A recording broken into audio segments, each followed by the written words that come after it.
one, maybe two, maybe even more patients that are requiring this acute care. The other forensic security employees that are then at the facility, their responsibility is to watch the other patients or to provide the services to the other patients in general? As part of their job, yes. Anytime we have somebody assigned to a one-to-one or a CVO, continuous visual observation, we do hire additional staff. That's an overtime opportunity. Okay. It's not considered part of the regular staffing. All right. So what's the normal ratio for a forensic security employee to patient? I would say that depends on the acuity of the patients, and I wouldn't want to get into too much more detail than that because it could vary a lot. Okay. Well, for example, if we have 100 patients at Norristown, did you say, or did I get them flipped? Okay, 100 at Torrance, okay. So if we have 100 patients at Torrance, you have 3 shifts per day. How many forensic security employees are on any particular shift, on average? Typically during the daylight shift, we have 21. If there are no other things going on during the day, that would be the minimum number we would have in the building. Okay. Same for afternoon and 20 overnight. So on average, with 21 forensic security employees to 100 patient, possibility of 100 patients? That's correct. Okay. And you talked about patients coming from county facilities when they need services that are provided at Torrance or Norristown. You talked about inmates that come and then you don't deem them as inmates, you deem them as patients. That's correct. All right. Now, if you provide the services that they required, and for the lack of a better word, they're cured, they go back to county, right? That's correct. Some of them. A majority of them would go back to the facility that they came from. They're inmates when they go back, right? That's correct. All right.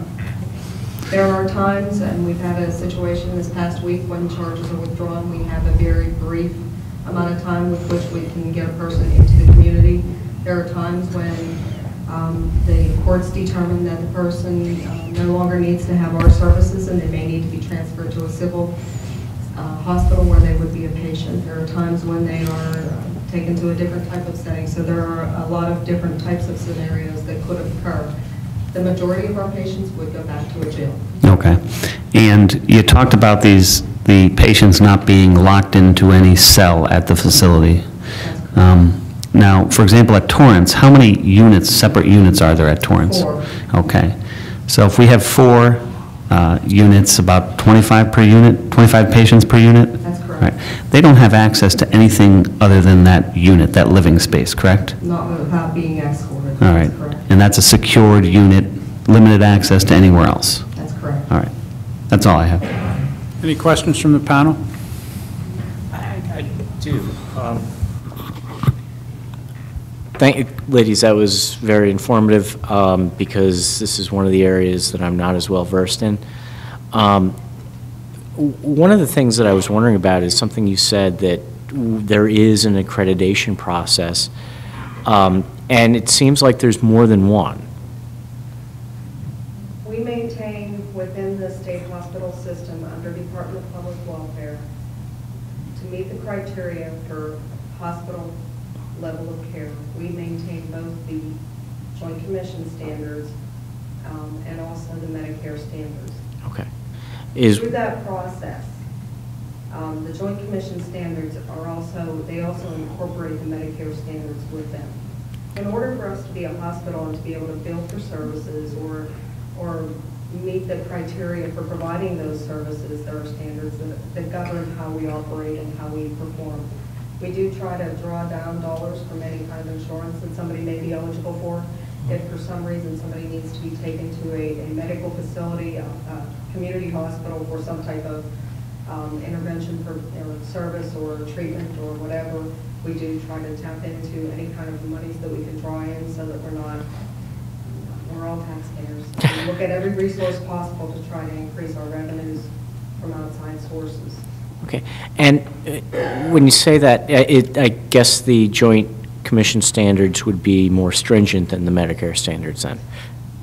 I would not say that. I No. would say actually Medicare it's a federal guideline, so it's actually more stringent on most levels. Mhm. There may be some that the state may be a little bit more. Okay. And I don't want to make it sound like these are voluntary standards. It's not like if the state doesn't meet these standards, it can't provide the care, custody, and control that you do right now. Can I ask you to say that a different way? Well, okay, well, let me put it this way, do you go out of business if you don't meet the standards? We could lose our accreditation if we don't meet the standards, Mhm. which then would not make us eligible for Reimbursement. Reimbursement, which Mhm. would then, I mean, it's a best practice within Sure. the field. Are there other accreditation bodies? Yes. Is it required that we be accredited? I don't believe so. I'm not sure where you want me to go with that. But DPW's gone the extra mile, and they have, with their employees, sought out and achieved national recognition, international recognition, Depending on what their type of- because your employees are the best there are out there. we would like to think so. They are. Thank you so much. I appreciate it. Anything from the Commonwealth? Nothing from the Commonwealth. Thank you very much. Thank you. And we'll adjourn for today. We'll reconvene here at 9:30 tomorrow morning. Thank you.